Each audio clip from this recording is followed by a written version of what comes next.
¿Ustedes no tienen problemas? ¿No tienen problemas con internet ustedes? Yo sí, profe. Sí, te digo que esos señores de Telmex nada más son buenos para cobrar, pero no les gusta trabajar.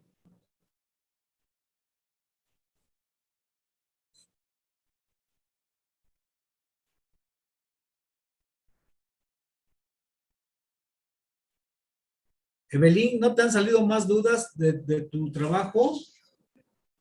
No, profesor. Al momento sí me están saliendo todos. Gracias. Sí, a ver, también hay una compañera, Grecia, ¿ya resolviste tu tema con Oscar?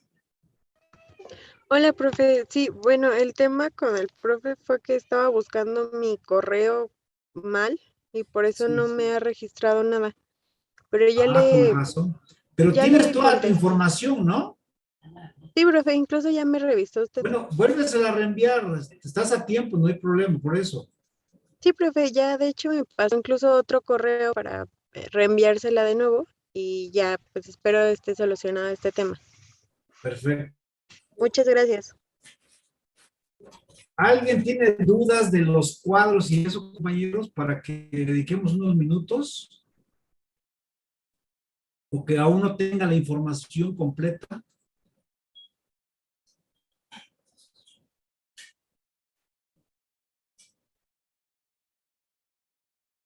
Acuérdense que la próxima semana, el 25, no me recuerdo, no, el 22 creo que es la fecha, ¿no? Para entregar todo. Y ya no deben de tener ningún pendiente ese día. Profesor, sí tengo una duda. Ahí, como muchos datos nos los dan en millones y nos los piden en miles, ahí sí no entendí cómo hacerlo.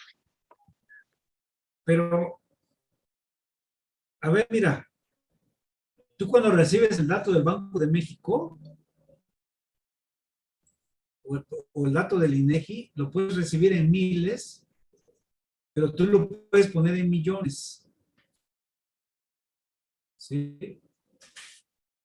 ¿Por qué? Porque la lectura, acuérdate, de los datos es siempre de derecha hacia la izquierda. Si te dicen miles, entonces la primera cifra que vas a leer son miles, la segunda vas a hacer ya millones y la tercera miles de millones.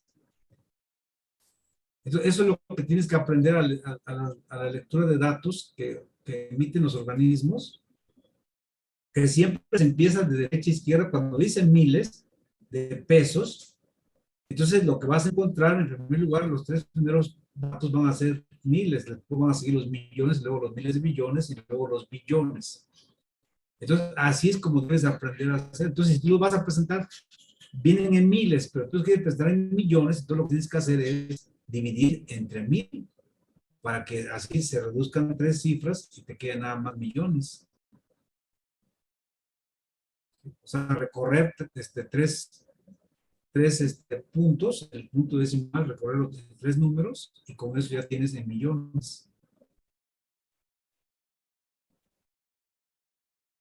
Y luego cuando vas a dividir millones entre millones, tienes que fijarte, porque tú puedes tener la cifra en millones, pero tenerla en millones no quiere decir que sean millones necesariamente.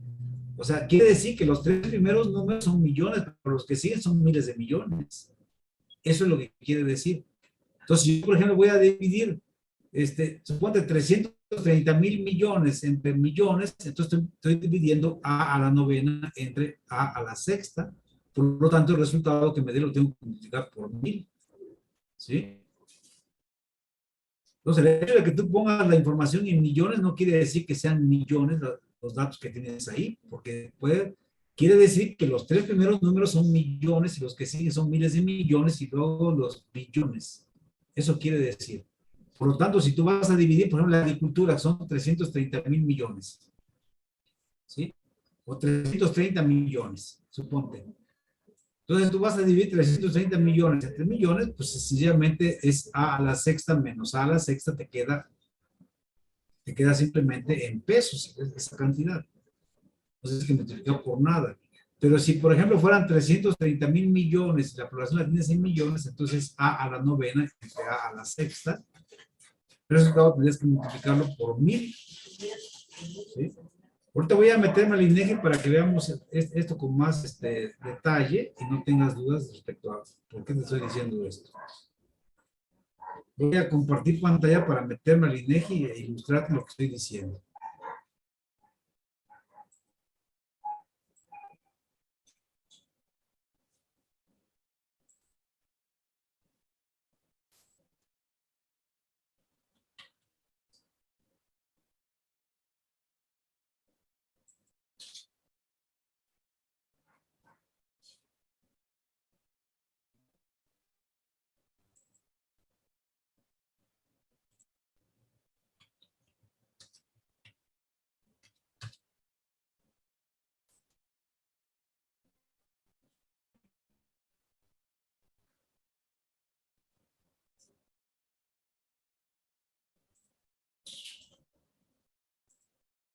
Ya estoy en el INEGI. Voy a meterme ahora en cuentas nacionales.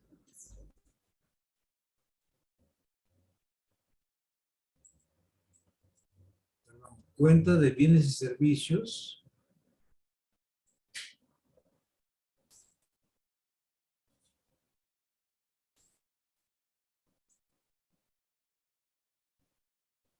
A precios corrientes. A ver, estoy aquí. Luego Producto Interno Bruto total. Y aquí tengo las ramas. ¿Sí? Entonces voy a poner el producto total. Voy a ver el PIB total.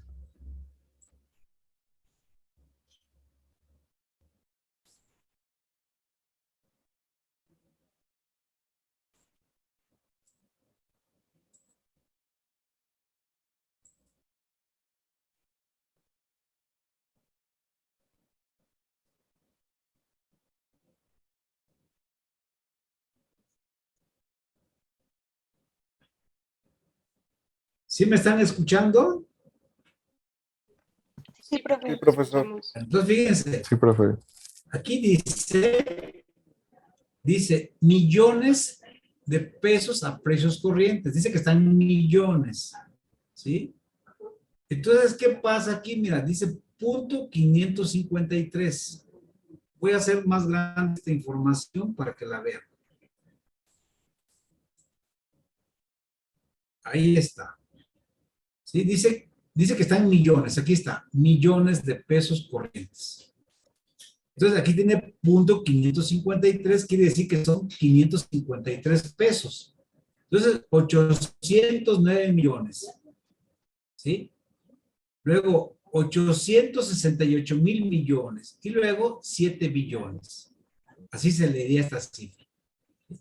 Si tiene punto, eso quiere, y dice que están millones, entonces la primera cifra sería 553, ¿no? 53,000, será 553,000, pues luego 809 millones, luego 868,000 millones, y luego 7 billones. Así se le diría la cifra. ¿Sí? Quiere decir que si yo dividiera esta cantidad entre millones de pesos, sería dividir a la doceava entre a la sexta. Entonces, el resultado que me diera tendría que multiplicarlo por un millón.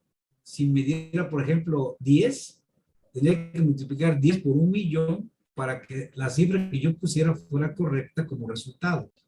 ¿Sí? O sea, si yo dividiera este valor, 7 billones, entre 127 millones, yo estaría dividiendo a la doceava entre a la sexta. Por lo tanto, el resultado que me diera tendría que multiplicarlo por 1,000,000, que es a la sexta. ¿Sí queda claro, compañeros? Compañeros. Sí, profe. Sí. Entonces, acuérdense, si dicen millones, entonces eso quiere decir que aquí yo puedo leer como miles primero, 434,000, luego 367 millones, luego 828 mil millones, y luego 8 billones. Si me voy al último año, serían 51,000 pesos, 867 millones, 453,000 millones, 24 billones. Esa sería la lectura que tendría que dar a esta cifra. ¿Sí? O sea, el PIB de México en 2019 fue de 24 billones de pesos. Si yo sacara esto como producto per cápita, pues yo tendría que dividir A a la 12ª entre A a la 6ª. O sea, esto entre 127 millones de personas que son los que habitamos este país. Entonces, dividiendo esto me daría una cantidad y esa cantidad yo tendría que multiplicarla por 1.000.000 para que la cifra que yo pusiera fuera correcta, lo que me indicaría cuánto produce cada mexicano, teóricamente hablando. Ese es el producto per cápita. Tomando como precios corrientes. Si lo tomo como precios constantes, la cantidad va a ser diferente porque ya la habré quitado la inflación. O sea, aquí me quedarían como 12.000 millones de pesos si yo le quitara la inflación de 80 hasta 2019. Me quedarían como 12 o 14.000 millones de pesos. Entonces, así es como tienen que aprender los datos. O sea, el hecho de que digan millones o miles de pesos no significa que la cantidad que está allí sea eso. Miren, voy a irme a otra fuente para que les ilustre yo lo que les quiero decir. Me voy a ir al Banco de México. Banco de México.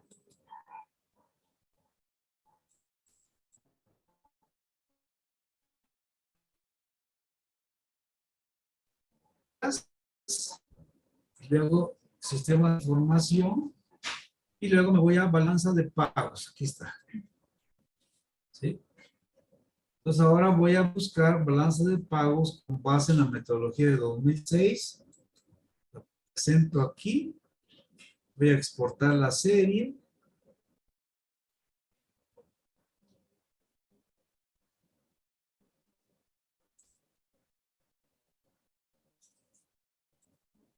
Aquí tengo ya los datos. Fíjense, aquí dice.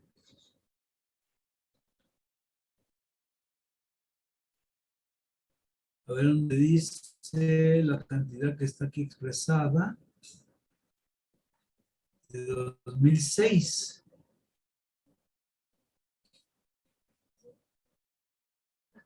Bueno, aquí los del banco se les olvidó poner la valoración. ¿En qué está? ¿Si en miles o qué? ¿Ustedes la ven, compañeros? Cuenta corriente. Aquí me ponen nada más las cantidades. Eso yo entiendo que están en dólares, pero no dice si están miles de dólares o millones de dólares o en qué. ¿Sí? Se supone que aquí hay un saldo favorable en la cuenta corriente de México por 6,000 y pico de millones de dólares. 6,000 y pico de millones de dólares, pero eso yo lo sé por experiencia. Pero aquí no dicen que está. Miren, vean. ¿Sí? A ver, voy a regresarme atrás, a ver si aquí sí lo dice. No, no lo dice.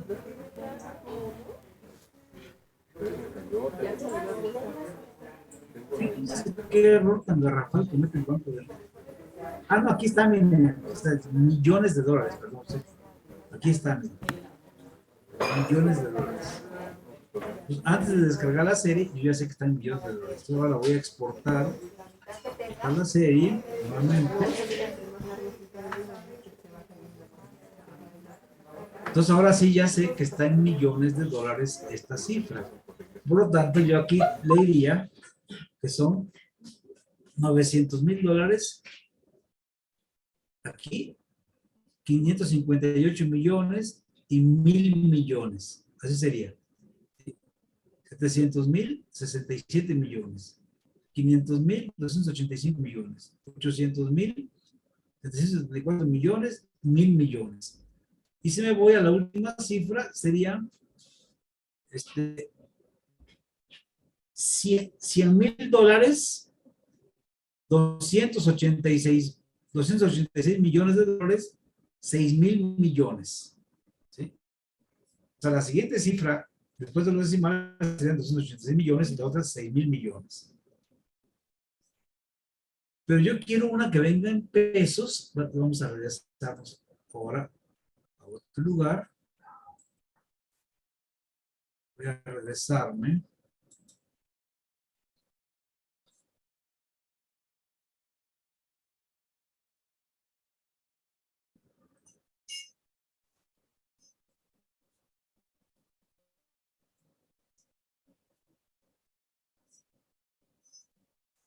Sí, lo que pasa es que el Banco de México maneja puras cosas en dólares porque son transacciones entre residentes y no residentes.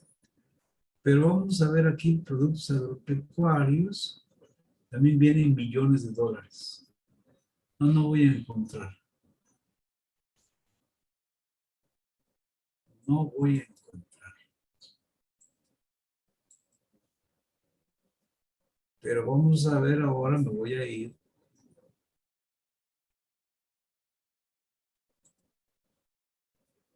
Me voy a ir a una que sí puedo encontrar. Informe anual. Banco de Bolsa Mexicana de Valores. Del Banco de México. Aquí está. ¿Dónde dice informes anuales?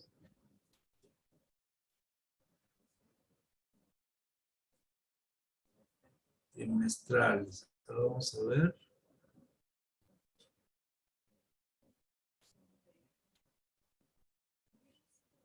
A ver, aquí está. Vamos a ver. Vamos a buscar un informe. Aquí está. Vamos a ver el fatídico 2005. Aquí. Escogí ese porque fue el que resume la crisis de 2004-2005. No, perdón, no escogí mal. Pasarme.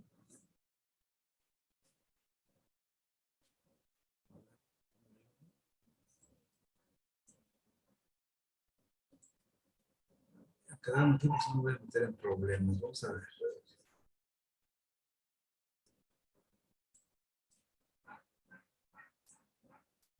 Me voy a ir hasta el final.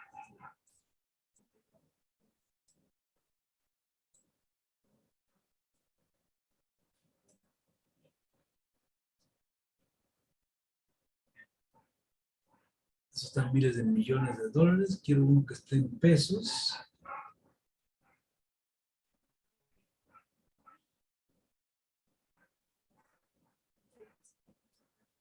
Millones de dólares. Pero vamos a buscar uno que esté en pesos.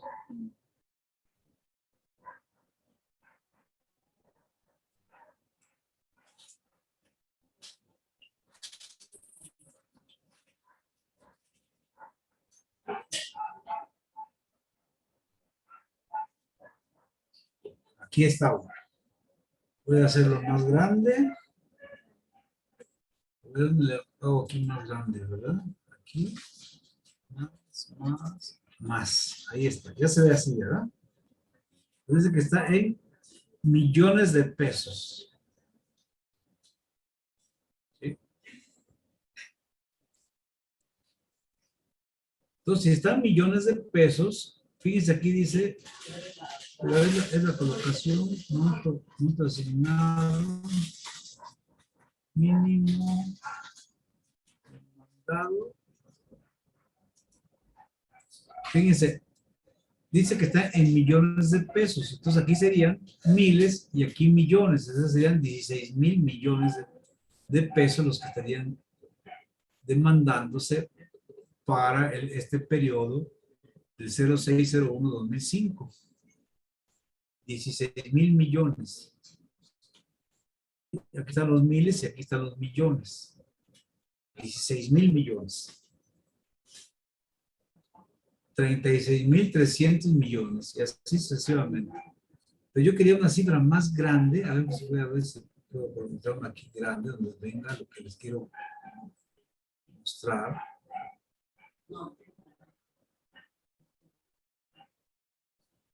Millones de pesos. No, pues esto es muy fácil. Si están millones de pesos, aquí serían 976 millones y aquí serían 588 mil millones. ¿Sí? Aquí serían 668 millones y aquí serían 74 mil millones. Pero no encuentro una donde viniera así, que viniera en pesos, toda la cifra completa.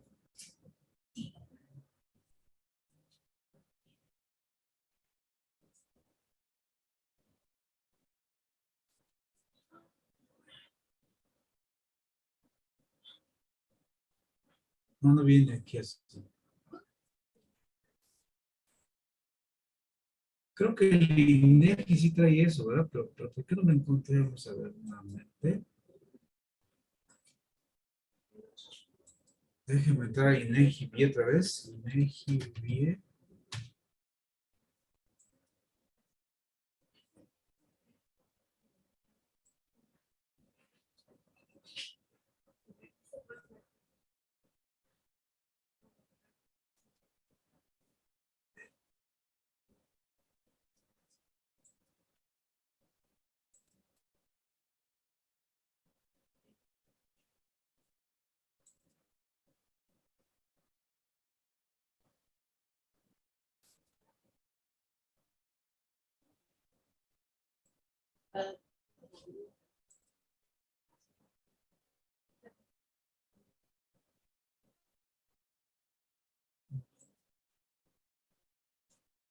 No, el INEGI no tiene esa información. No, no tiene el INEGI esa información como les quiero, o sea, que dijera pesos, así. Pero no viene así, vienen millones de pesos.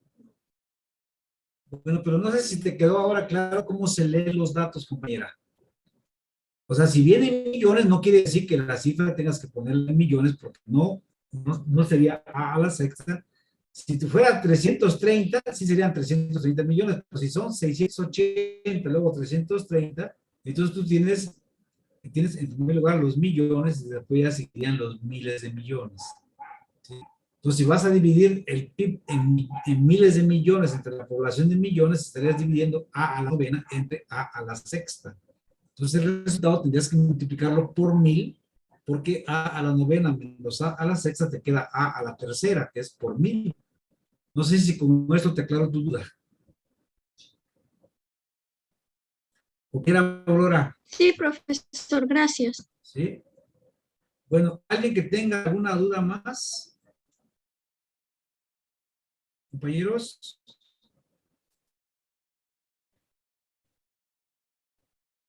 ¿Alguien que tenga alguna duda?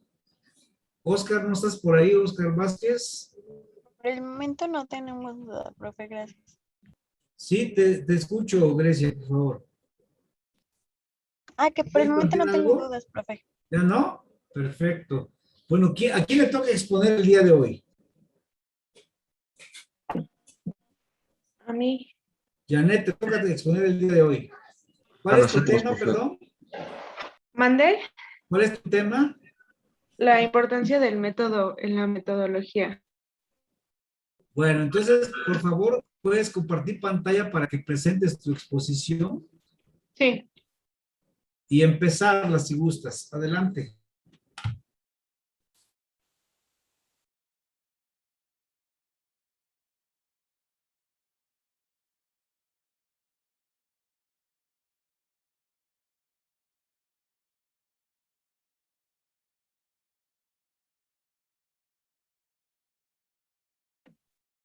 Ok, bueno, el día de hoy vamos a exponer sobre la importancia del método y la metodología en la enseñanza de la investigación económica. Vamos a hablar sobre... ¿sí se cambió la diapositiva? No, no te cambió.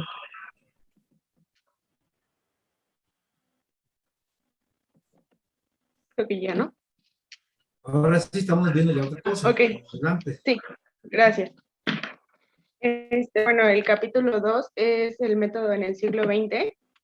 Y bueno, esto empieza con una introducción sobre la filosofía de la ciencia que fue desarrollada en el siglo XX y fue de gran vigor e importancia y tiene su inicio en el año 1929. Con el surgimiento de esta filosofía se da la confluencia en un mismo tiempo y espacio de físicos, matemáticos, economistas y entre otro grupo de científicos de distintas disciplinas que estaban preocupados por las transformaciones que se venían desarrollando en las ciencias. Las transformaciones se ubican en términos económicos con la segunda y tercera revolución industrial, donde se produce el desplazamiento de Inglaterra del predominio de la actividad productiva y del mercado mundial para dar paso a Estados Unidos, Alemania, Francia como nuevos competidores de esta nación. Y otro hecho importante fue la aparición de corrientes políticas, tales como la socialdemocracia y los socialcristianos. Popper y Kuhn, con respecto al problema de la evolución de la ciencia, el método utilizado en ella se considera que el origen de dicha discusión en los tiempos modernos tiene su punto de partida en el Círculo de Viena, que el Círculo de Viena se considera un movimiento científico y filosófico que se desarrolla en Viena, Austria, y tiene como fin distinguir lo que es ciencia y lo que no es. Su propuesta contempla la unión de una nueva lógica con el empirismo tradicional, en donde surge el empirismo lógico o neopositivismo, el cual señala que las ciencias naturales deben manejar del espacio, tiempo, causalidad y determinismo. Mientras que la filosofía debe limitarse del espacio, no, eso ya lo mencioné, debe limitarse a cuestiones tales como la estructura lógica del conocimiento científico. El papel se reduce a una investigación sobre las cuales, entre los conceptos y enunciados del conocimiento científico y la estructura lógica. La epistemología realista y crítica sostiene que hay un mundo material, real, pero que nuestro conocimiento del mismo se ve muchas veces más condicionado y sometido a desafíos y reinterpretaciones.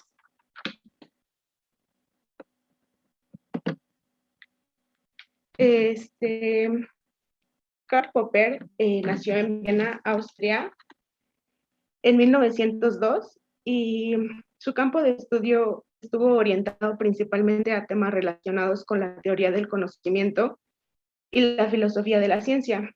El desarrollo teórico de Popper parte de la delimitación que hace entre ciencia y no ciencia, siendo esto un elemento esencial para poder comprender una visión sobre la práctica científica y el método que utiliza para evaluar el conocimiento científico. Según esta teoría, si se consigue en forma experimental que un enunciado sea falso, se sigue deductivamente que la proposición universal es falsa para mostrar el desarrollo de la ciencia y desenmascarar la pseudociencia.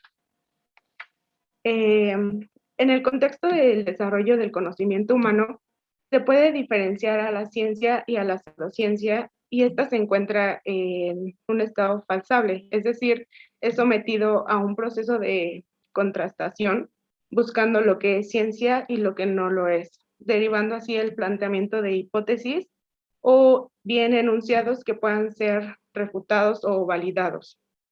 Si por el contrario conseguimos demostrar mediante la experiencia que un enunciado observable es falso, se sigue deductivamente que la proposición universal es falsa.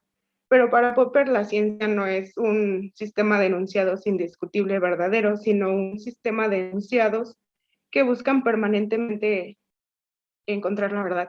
La idea central de la teoría popperiana es el método inductivo que se utiliza y consiste en analizar enunciados de una serie acumulada de observaciones de cierto tipo. Es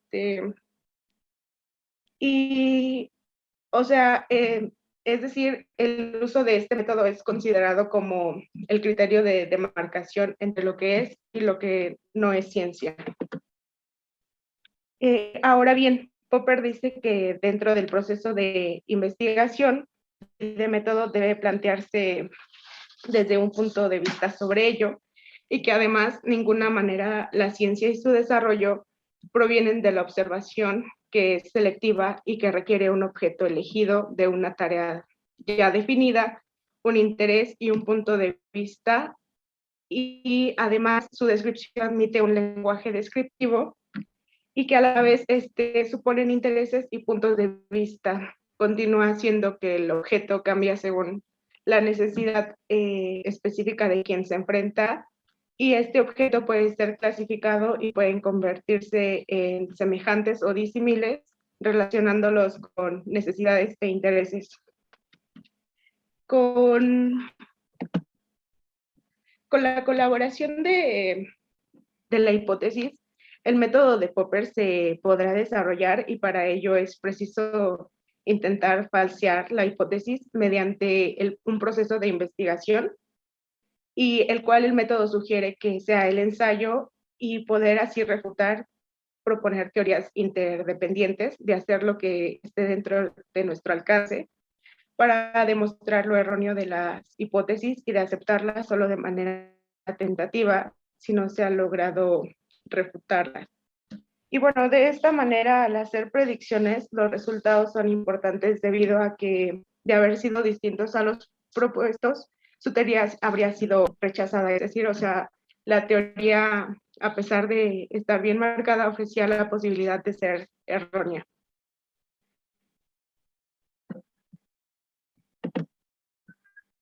Ok, el desarrollo del método de Thomas Samuel Kuhn. A finales de la década de los 40, sus análisis se centra en la historia de la astronomía y decide abandonar la investigación empírica para dedicarse a la historia y filosofía de la ciencia. Los aportes de Kuhn a la filosofía de la historia son importantes dichos aportes porque tienen una ruptura con la concepción acumulativa del progreso científico y las contribuciones se relacionan con sus planteamientos sobre el continuo desarrollo de una ciencia, lo que es observable a través de las etapas o fases que describe una ciencia en su desarrollo, es decir, al periodo preparadigmático, el periodo de ciencia normal, crisis de la ciencia normal, revolución científica y el restablecimiento de un nuevo paradigma. Uno de los principales aportes de Kuhn a la historia de la teoría es la discontinuidad de las ciencias, que está enmarcado en la ruptura que va de la ciencia normal a una ciencia revolucionaria, estando presente en su desarrollo teórico el concepto de ciclo y el concepto de paradigma. Esto está definido como un modelo o un patrón aceptado o bien ya, mejor dicho, como las relaciones científicas universalmente reconocidas que durante cierto tiempo proporcionan modelos de problemas, así como soluciones a una comunidad, y son aquellos que se pueden practicar en una especialidad ya científica. Y bueno, eso sería todo de mi parte. A continuación sigue mi compañero David. Vale, muchísimas gracias, Janet. Ahora vayamos a analizar esta etapa preparadigmática que nos propone Thomas Kuhn. Y vale, esta etapa se caracteriza porque parte de la realidad y esta es analizada o investigada desde múltiples perspectivas que surgen de algún conocimiento anterior o de una teoría metafísica o cuerpo de análisis teórico incompleto. En dicho periodo se da la coexistencia de diferentes escuelas, pensamientos que compiten entre sí por el dominio de la investigación en una ciencia, ya sea natural y social. En el periodo preparadigmático se está regularmente marcado por debates frecuentes y profundos acerca de los métodos, problemas y normas de solución legítimos que igual sirven más bien para definir la dirección o la escuela por la cual se van a producir los acuerdos. Además de que este tipo de debates no desaparece cuando se manifiesta un paradigma.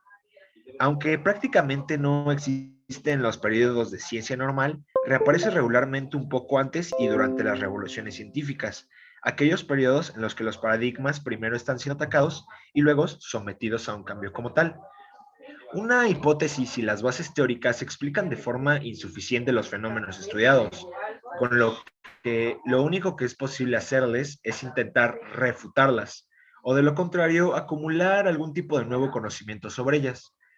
Esto se debe al carácter de una ciencia y un paradigma que son estructuras en continuo desarrollo y cambio que impulsan a la comunidad científica a descubrir nuevos fenómenos y obtener éxitos con el avance de la ciencia.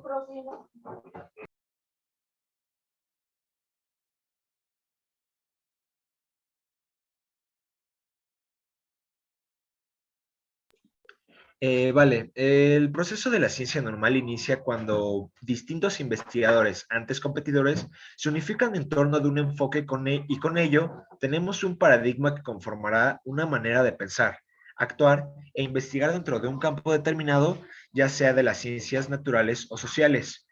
Se unifican sus paradigmas y sus teorías acumulando conocimiento verídico ya comprobado, información básica, las leyes y teorías de las que dispone la comunidad para impulsar el desarrollo de la ciencia normal. Esta colectividad trabaja dentro de un mismo paradigma con el objetivo de resolver un rompecabezas, es decir, algún problema o alguna teoría a poner a prueba, preferiblemente uno con el que otros hayan fracasado.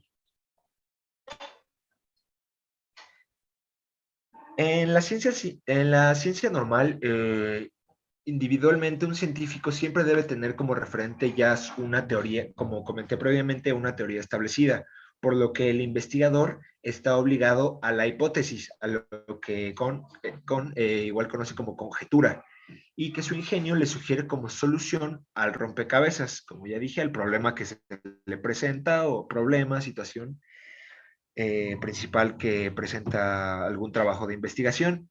Existe un proceso de depuración de conceptos y resultados que le sirven de fundamento para revisar la exactitud de sus resultados. Es más como un prueba y error de diferentes etapas que tiene un proceso de investigación. Siempre un investigador en la ciencia normal busca el perfeccionismo del paradigma. Es por eso que siempre vuelve al inicio de alguna investigación para hacer diferentes tipos de comprobaciones y etapas para un proceso final exacto. Según Kahn, la ciencia normal produce ladrillos que la investigación científica continuamente añade al al creciente mundo del conocimiento científico.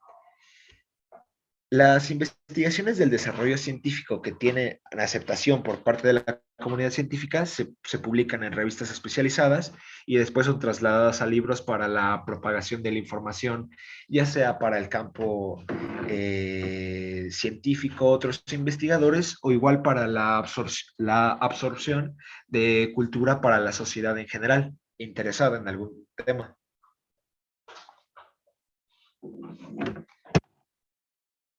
Vale, existen algunas clasificaciones para la ciencia normal. Empezamos con los fenómenos fácticos que desde la perspectiva del paradigma son relevantes, por ejemplo, temperatura, acidez, fórmulas, concentraciones, etc. Igual están los que no tienen mucho interés intrínseco, es decir, que ven por sí mismo, pero que son relevantes, pues pueden ser objeto para hacer algunas comparaciones con las predicciones de un mismo paradigma, como longitudes de ondas específicas de absorción o emisión de algún elemento químico. Y finalmente la investigación de las ambigüedades, lo cual contribuye definitivamente a aclarar algunas definiciones paradigmáticas no relevantes. Ahora, vamos a la crisis de la ciencia formal, o lo que más bien yo llamaría las contradicciones de la ciencia formal. Y es que la investigación científica hace descubrimientos nuevos e inesperados. Y los científicos trabajan en la evolución de las teorías, o surgen anomalías o familias de estas que pondrán en entredicho generalizaciones explícitas y fundamentales de un paradigma. El problema aquí conlleva, es como todo el tiempo hay un proceso de investigación y se sigue desarrollando la tecnología y el desarrollo. La gente de vez en cuando no puede encontrar las anomalías, no sé, de algún teorema, algún paradigma, alguna situación, hasta después de varios siglos. Después igual encontramos de que cuando se llega a encontrar esta anomalía en alguna situación, en algún trabajo de importante relevancia para la sociedad, provoca una crisis una crisis. Esto porque conlleva una crítica transformación de que pues antes lo que se consideraba una ley o algo irrefutable en algún modelo de investigación, pues lo puede cambiar todo en un momento a otro. Igualmente surgen prototipos rivales y comunidades científicas contrapuestas, a pesar de que ya se haya comprobado pues lo contrario o la verdad, y los defensores de la nueva y la vieja ciencia. Finalmente, la ciencia no es acumulativa, sino que, como ya he mencionado, poco a poco se va desarrollando con el tiempo a partir de nuevas investigaciones, innovaciones tecnológicas, científicas y metodológicas.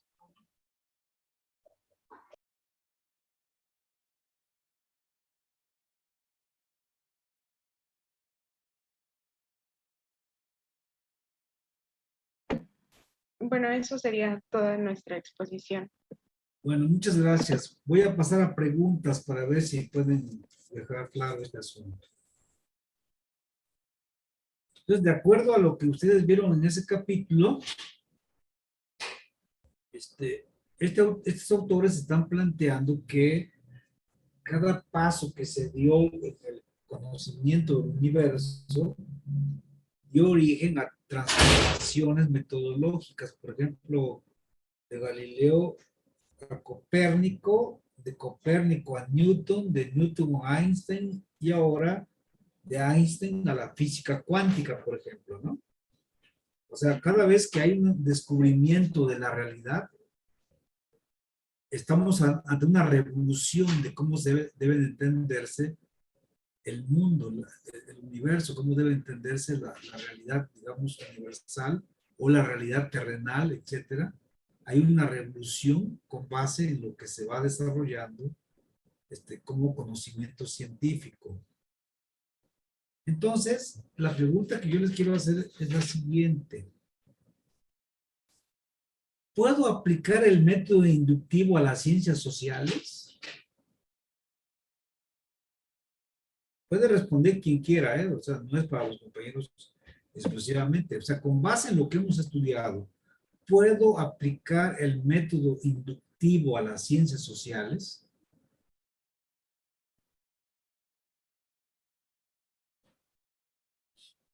A ver, compañeros, ¿quién quiere responder la pregunta? Sí se puede. ¿Cómo? Sí se puede. ¿Cómo aplicarías la probeta a las ciencias sociales?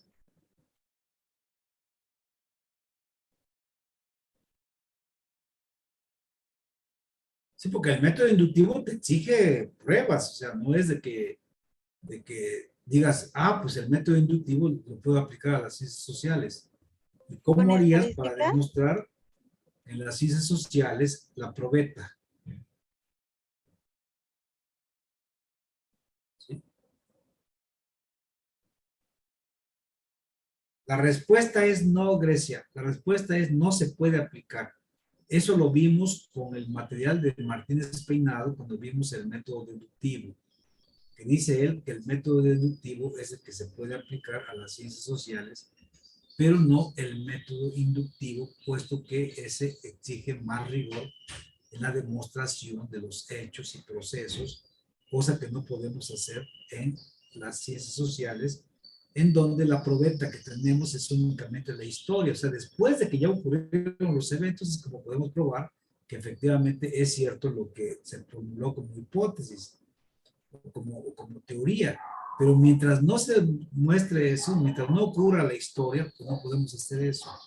En cambio, el método de inductivo sí lo puedes hacer en el momento en que quieras demostrar que tal o cual reacción química se puede dar a partir de tal combinación, usas la probeta y lo demuestras. Pero en las ciencias sociales no se puede hacer eso. Eso lo dice Martínez Peinado. Y luego, siguiente pregunta. Las realidades, ¿sí?, que estudiamos, ¿se mueven con base en proposiciones, como dice Popper? O sea, ¿los fenómenos se mueven con base en proposiciones o son independientes de esas proposiciones de Popper?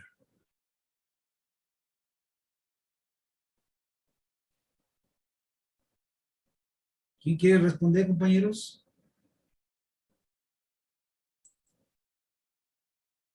A ver, Cristian Herrera. La realidad podemos estudiarla con base en proposiciones o o la realidad es independiente a las proposiciones de Popper o de Baruch Spinoza, por ejemplo.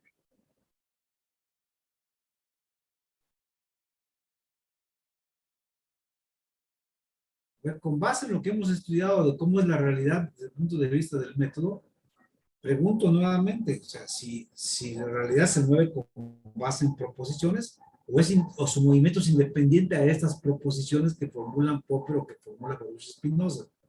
¿Cómo sería la cosa? A ver, Fernanda Rojas, por favor.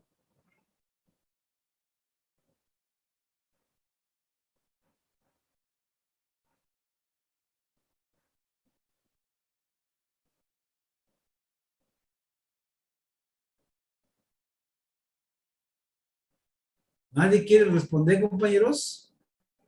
Evelyn, ¿estás por ahí? ¿Puedes responder? La pregunta es si la realidad se mueve con base en proposiciones, como dice Popper, o como dice Baruch Spinoza, que es un filósofo holandés que planteó, que fue el que formuló el estudio de la realidad a partir de proposiciones. Entonces, la pregunta es si la realidad se mueve con base en ese criterio propuesto por ellos. ¿Será cierto eso? ¿O la realidad se mueve de manera independiente a lo que piense Baruch Spinoza, a lo que piense? Totalmente de acuerdo contigo, Natasha. Es correcto. La realidad no se mueve con base en proposiciones. La realidad ya se mueve de manera metodológica. No requiere proposiciones de sí o aquello, etcétera. Es independiente de esas famosas proposiciones. O sea, su movimiento es independiente a la propia mentalidad de los seres humanos. Existe porque existe la realidad. ¿Sí? Los seres humanos somos parte de esa realidad y por lo tanto tenemos nuestro propio movimiento, tanto orgánico como social. O sea, nuestro movimiento orgánico está determinado por nuestra estructura fisiológica, etcétera. Pero nuestro movimiento social está determinado por la forma en que nos organizamos para producir socialmente en una época determinada. ¿Sí? Entonces, esa es independiente a nuestro movimiento genético, a nuestro movimiento orgánico. Nuestro movimiento social, nuestro movimiento organizativo en la producción es independiente a eso. Lo mismo, el movimiento de la tierra y el movimiento de los procesos sociales son totalmente independientes. Que pueden encontrar un punto de contacto, sí. ¿Dónde entra, por ejemplo, el contacto de los hombres con la naturaleza terrestre? Bueno, cuando nos organizamos para producir y empezamos a explotar los recursos de una manera o de otra manera. Por ejemplo, en la época primitiva, nadie sensatamente podría culpar a esos hombres de haber contaminado el medio ambiente o de haber destruido el medio ambiente, puesto que ellos no se dedicaban a eso, ¿sí? En la Edad Media o en la Edad Esclavista tampoco podían echarle a los hombres o a los humanos la culpa de la contaminación porque no alcanzaba para eso. Su forma de producción estaba organizada para satisfacer sus necesidades fundamentales. En cambio, en el capitalismo, aquí sí, la organización del trabajo está destinada a producir valores de cambio con fines de obtención de ganancias. Entonces, la búsqueda de la ganancia sí es un factor contaminante, porque con tal de ganar eres capaz de acabar con un bosque, o eres capaz de acabar con los peces en el mar, o eres capaz de acabar con cualquier especie animal, con tal de ganar dinero. Y ustedes lo ven como lo hacen los cazadores furtivos que van y matan a leones, matan a elefantes, matan jirafas, matan de lo que se puede, con tal de tenerlos como trofeo o con tal de venderlos como supuestos remedios contra esto, contra aquello, etcétera. Entonces, la forma de organizar de los seres humanos es la que determina qué impacto ejerce sobre el movimiento terrestre, sobre el movimiento de la Tierra. Porque la Tierra se mueve de manera independiente. O sea, independientemente de que nosotros podamos generar contaminación, la Tierra se autocontamina solita. O sea, todos los días en los ríos, en los mares, salen millones de toneladas de dióxido de carbono que se va a la atmósfera y luego regresa con la lluvia a la Tierra otra vez, porque hay una capa que no permite que se salga de ese ámbito y eso hace que la Tierra se empiece a calentar y los mares se empiecen a calentar. Pero los mares son fuentes de contaminación muy poderosos, igual que los ríos. Lo mismo también lo que hacemos los humanos cuando nos bañamos, cuando comemos, también contaminamos porque despedimos dióxido de carbono. Pero quienes más producen ese dióxido de carbono son los que están destruyendo el medio ambiente, los que van con la lógica de la ganancia. Esos son, o sea, la forma en que nos organizamos para producir socialmente es lo que determina cuánto afectamos el medio ambiente, cuánto afectamos la naturaleza terrestre o cuánto no la afectamos. Pero son dos procesos independientes que no dependen de proposiciones de ningún tipo. Ya así se mueve de manera metodológica la realidad, como dice Marx. Bien. Entonces, una última pregunta para los compañeros que expusieron. ¿Cuándo hablamos de que ya hay consenso sobre la forma en que estudiamos un fenómeno? ¿Cuándo hablamos de ese consenso? ¿Cuándo se vuelve un paradigma el estudio de un fenómeno determinado?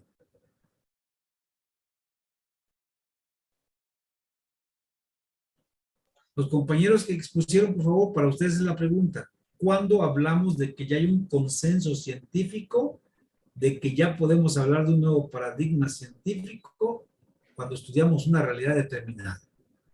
Pues cuando posteriormente, después de arduas investigaciones y debates frecuentes con otros investigadores, ya hay como una misma ideología o hay como una misma visión de lo que podría ser algún tema de interés. Sí, es así. Cuando O sea, ya hay acuerdo cuando los entre la competidores comunidad pasan... científica, Ajá. o sea, cuando hay acuerdo entre la comunidad científica de que un fenómeno ya no se puede estudiar de una manera, sino que debe estudiarse de otra manera, entonces hablamos ya de un consenso, hablamos ya de un nuevo paradigma científico, ¿sí? Por ejemplo, miren, les voy a poner el caso en ciencias sociales para que se den cuenta que esto es real, que no es mentira lo que está diciendo este señor Kuhn. O sea, cuando apareció en los años 30 ya de manera generalizada la intervención del Estado en la economía, ¿sí? Estábamos hablando de un nuevo paradigma económico, al cual se le llamó el paradigma de la etapa fordista keynesiana. Pero esa etapa se agotó en los años 80 y emergió una nueva etapa que se conoce ahora como la globalización o economía del conocimiento. Entonces recibe muchos nombres, recibe el nombre de economía del conocimiento, economía cognitiva, globalización, capitalismo informático global, o sea, tiene como 20 nombres, ¿sí? Pero en el fondo, todos esos autores que hablan del tema están de acuerdo en que ya hay un cambio, que ya no se puede estudiar a la realidad social a partir del imperialismo, a partir del Estado keynesiano, sino que ahora se tiene que estudiar a partir de que hay un nuevo espacio económico en donde el capital se reproduce a escala global. Es decir, el capital puede irse a China, a Japón, a donde sea, a integrarse productivamente y estar en comunicación con otros países de manera productiva, o sea, integrado productivamente, por lo tanto se reproduce de manera global. Hay consenso. Entonces, a ese consenso se le llama globalización o posmodernidad o economía cognitiva o economía del conocimiento, pero se llega al consenso de que ya no se puede estudiar la realidad a partir de la noción del imperialismo o a partir de la noción del Estado keynesiano, sino que se tiene que entender ahora a partir de que hay una reproducción global del capital y de nuevas funciones del Estado. Entonces estamos ante un nuevo paradigma. Y lo mismo ocurre en las ciencias, digamos así, de la astrofísica. En este momento, ¿sí? Ya hay acuerdo entre los autores de que la física cuántica tiene una explicación mucho más elaborada, mucho más completa que la física de Einstein, de la ley de la relatividad. que eso es una base muy importante, pero que hay cambios ya en cómo estudiar el universo. Entonces, estamos ante una realidad en la que la física cuántica va a ser la forma, o ya es en los hechos, la forma en que se empieza a mirar al universo, en la que se empieza a mirar las realidades en la Tierra, y por lo tanto, ya no podemos formular hipótesis a partir de una relación de independencia y dependencia, es decir, que un factor no necesariamente explica el movimiento de un fenómeno, sino que ahora tenemos que verlo como una interrelación de factores. Fíjense la diferencia, o sea, tenemos que ver ahora que hay una interrelación de factores los que explican el movimiento de una realidad.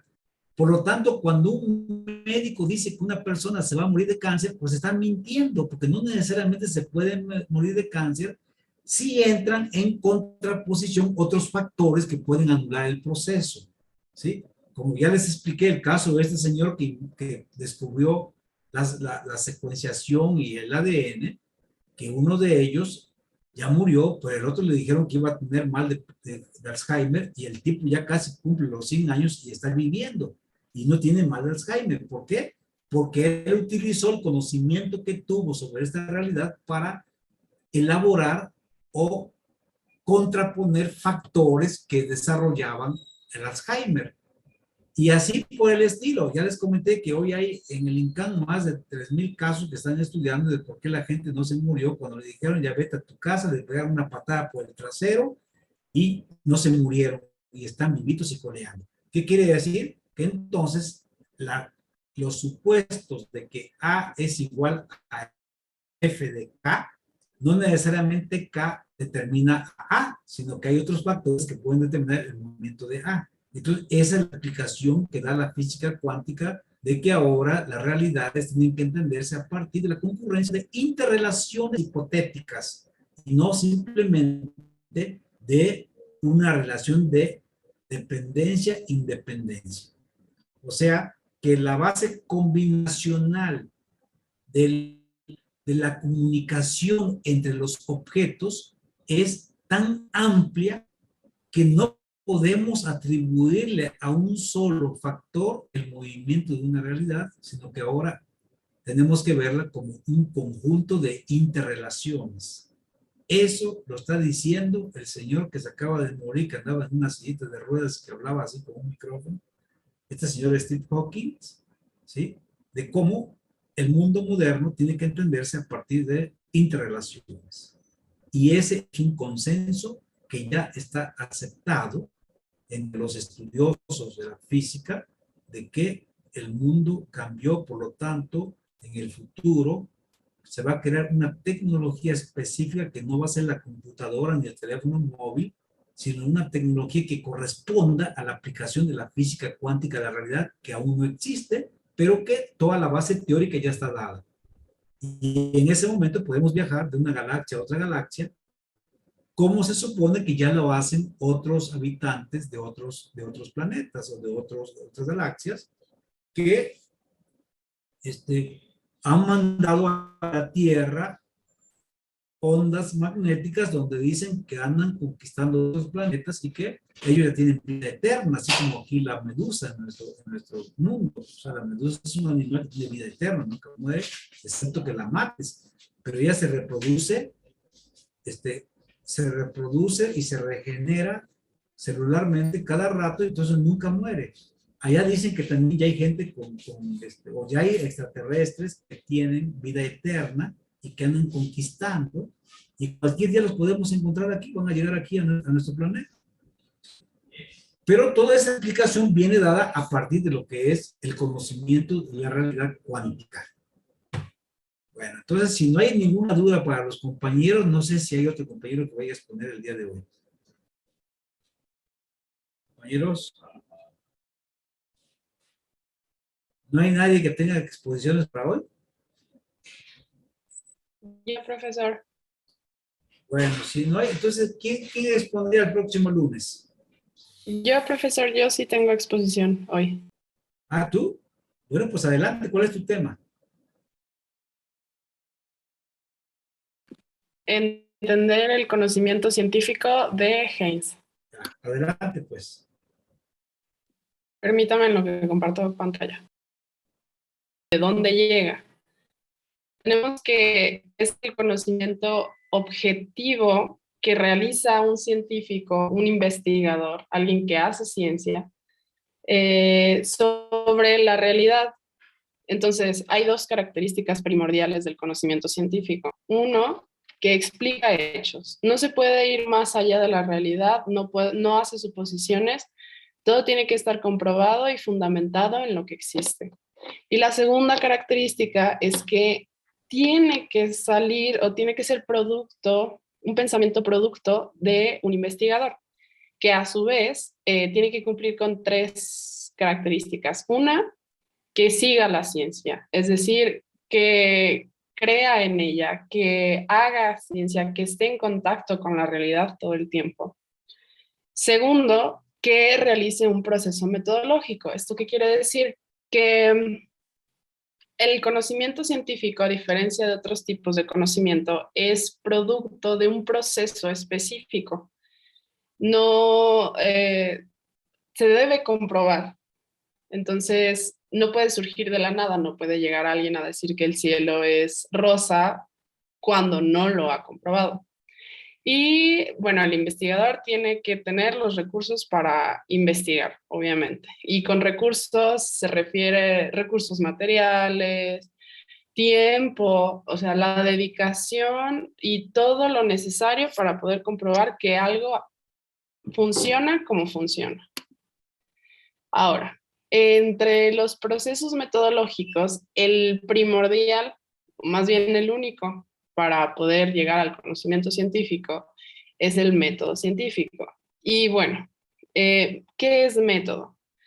Desde ahí, del griego parte y está la palabra metos, que significa meta, odos, que significa vía, y entonces tenemos que es el modo o sí, la vía para llegar al objetivo, el cómo llegamos a nuestra meta, ¿no? El método científico tiene 5 partes. Ya lo habíamos visto en clase anteriormente, pero lo vamos a repetir. 1, se plantea un problema. ¿Qué es lo que estamos buscando? ¿Qué es lo que queremos investigar? Segundo, composición del marco teórico. ¿Hasta dónde vamos a delimitar esta investigación? ¿Hasta dónde queremos llegar? Tercero, formulación de la hipótesis. De este problema que tenemos, ¿cuál es la posible respuesta o la que nosotros creemos que es la verdad o la manera en que ocurren las cosas? 4, la contrastación de la hipótesis. Esto que pensamos, ¿qué tan real es? O sea, ¿qué tanto nos acercamos a la realidad desde nuestro pensamiento y qué tanto nos alejamos de ella? Y ya finalmente tenemos las conclusiones y los resultados. Aquí podemos ver, bueno, en el libro venía este esquema, me parece muy importante, lo vamos a ver superficialmente, que bueno, el método científico también parte de un interés de conocimiento. Si no queremos investigar, no se puede comenzar con el método científico. Entonces, tiene que haber un interés por buscar una respuesta en este mundo, en este universo. Luego, ya está el planteamiento del problema. ¿Hasta dónde queremos llegar? ¿Qué tanto vamos a dar? ¿A qué tanto estamos dispuestos a ceder para llegar a esta investigación? Lo teórico. A partir de teorías, a partir de cosas que ya han pasado, bueno, ¿qué es lo que puede ocurrir? Bueno, en todo momento se replantea el título de la investigación. En realidad, ¿queremos saber que el cielo es rosa o queremos saber el color del cielo, que es muy diferente? Tercero, formulación de la hipótesis. Bueno, ya definimos conceptos, hay tipos de hipótesis dependiendo de las variables. Cómo actúan estas variables, cuáles son las posibilidades que nosotros planteamos. Contrastación de la hipótesis. Tenemos ahora sí el método de comprobación. de nuestra hipótesis. Puede ser observación, documentación, experimentación, etc. Y luego conclusiones y resultados. Una vez que tenemos ya los resultados, ¿cómo los vamos a presentar? Eso ya finaliza con el reporte de investigación.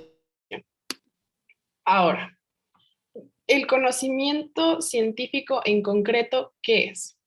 Bueno, William Whewell comienza a usar este término en 1841. Sin embargo, es algo que hemos aplicado nosotros los seres humanos desde tiempos inmemorables, desde que el ser humano comenzó a pensar, cuando empezó a experimentar con el fuego, ahí fue cuando comenzó el conocimiento científico. Ya sabemos que el fuego quema porque ya me quemé, ¿no?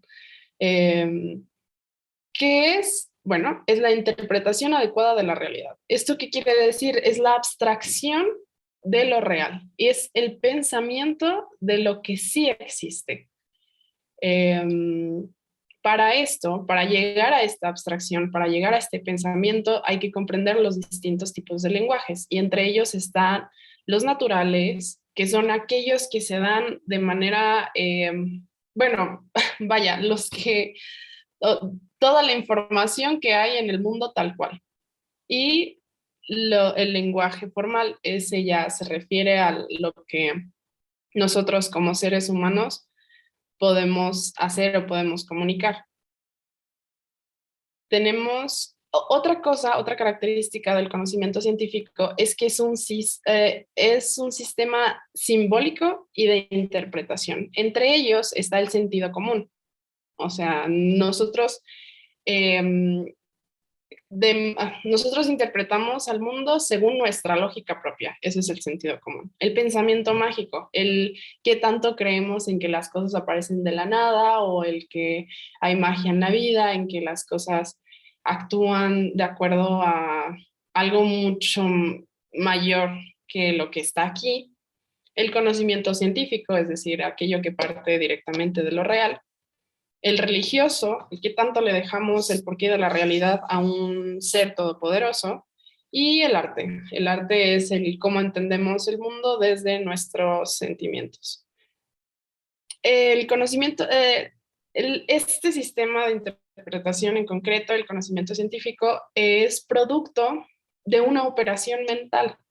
Es decir, el canguro no puede hacer, no puede pensar, no puede abstraer un conocimiento científico porque es producto de nuestra mente, y hasta ahora somos el ser vivo en este planeta que ha llegado a tal desarrollo como para poder abstraer la realidad, comunicarla de regreso.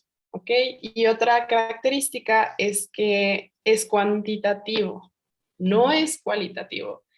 Estamos hablando de cosas que se puedan contar todo el tiempo. Si decimos que hay un porcentaje de la población que tiene diabetes, por ejemplo, es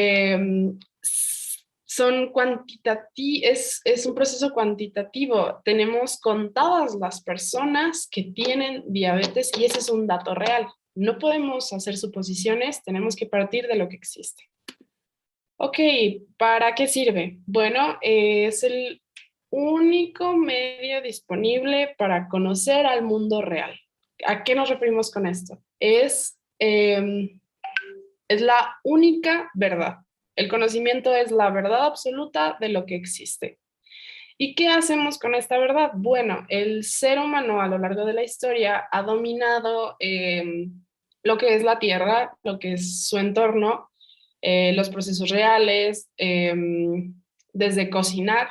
Una vez que ya conocemos el fuego, ya dominamos el fuego, ya usamos el fuego para nosotros vivir mejor, es decir, beneficio del hombre. Y también nosotros como humanidad dominamos a la misma humanidad con este conocimiento científico. La dominación de las masas, la historia, es producto del conocimiento científico. Ahora, Haynes se especializa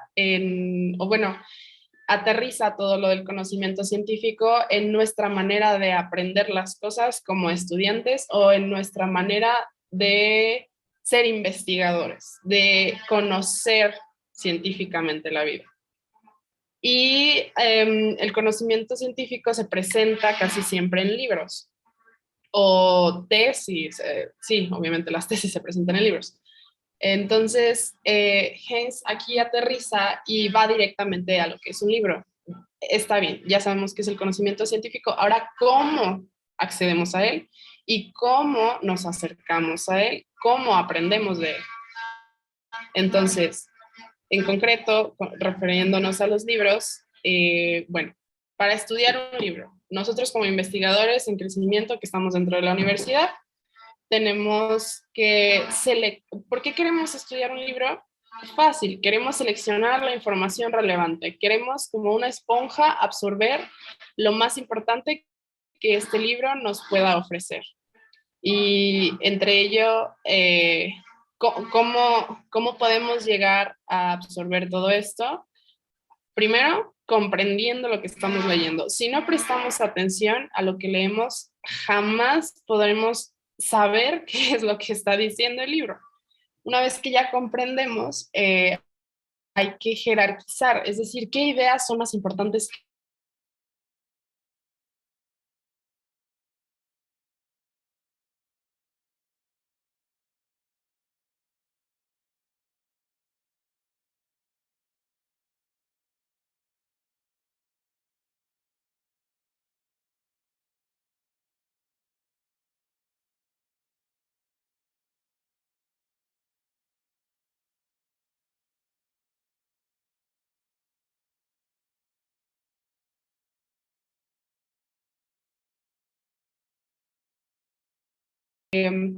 Hay un índice.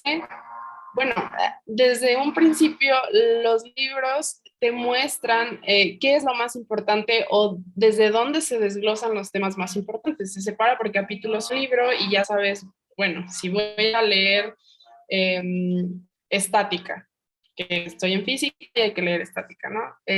Pues en el mismo libro de física 1 encuentras el apartado donde está estática, vas y luego ahí hasta hay cuadros de conceptos al lado del texto en donde te definen un concepto que están explicando o bueno, que están usando en el texto y que ya tienes reforzado, ¿no?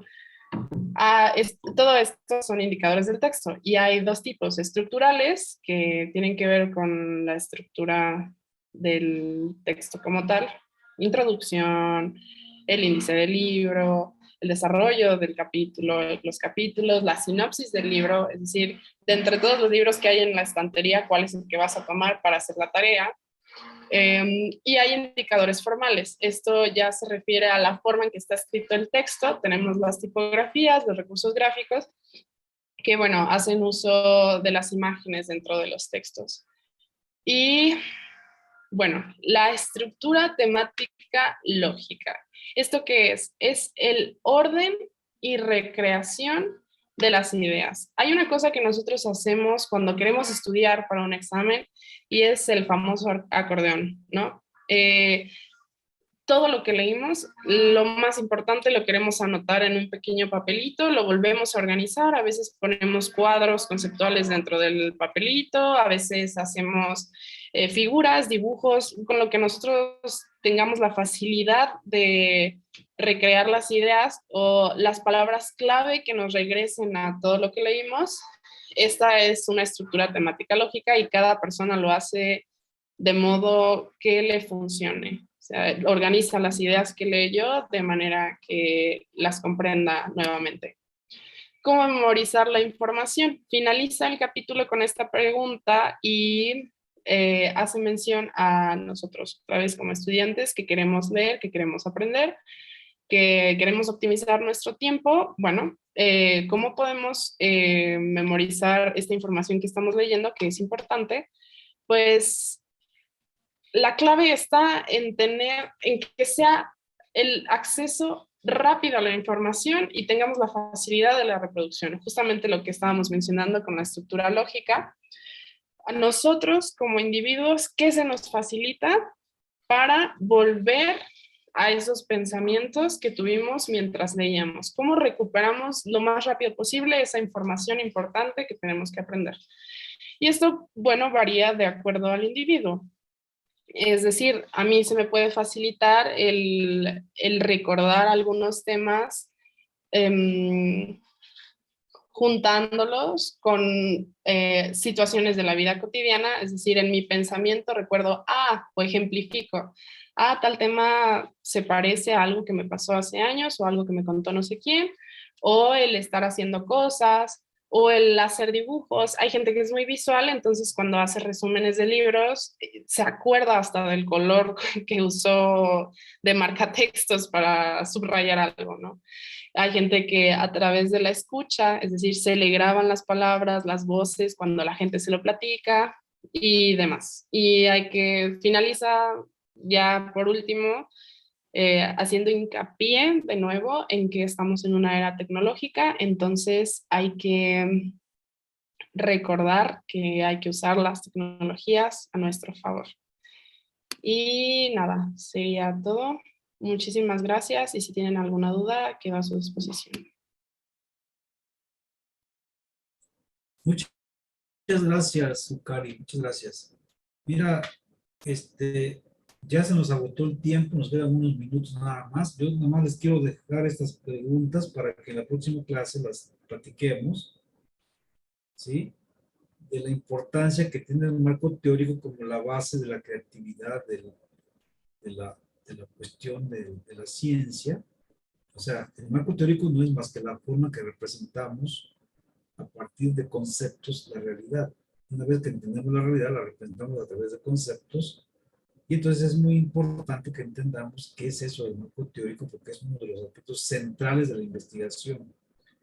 La otra cuestión que tenemos que tener mucha importancia es la apertura mental, o sea, tener la mente abierta para entender las realidades, como se estudian, o a partir de las distintas corrientes que estudian las realidades, tener esa apertura mental y no cerrarnos, como le pasa a muchos médicos, que por sus malditas cerrazones llevan a la gente a la muerte, cuando esas personas pudieron haber tenido curación, pero su ciencia la quieren aplicar de manera entera a esas personas y hoy día están enterradas miles de personas o millones de personas por los malditos cerrazones mentales, las mismas cerrazones mentales de los médicos.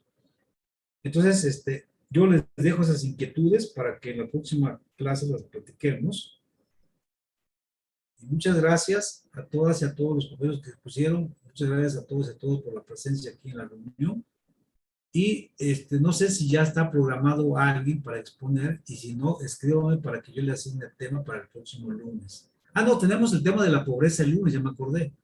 El compañero que tiene el tema de la pobreza le toca el lunes, no puede evadirlo, y también hay que hacer el control, las fichas conceptuales de esa lectura, con base en la liga que ya tienen todos. Que tengan buenos días y nos veremos el próximo lunes. Muchas gracias. Gracias, Gracias, profe. Hasta luego, profe. Bye, profe.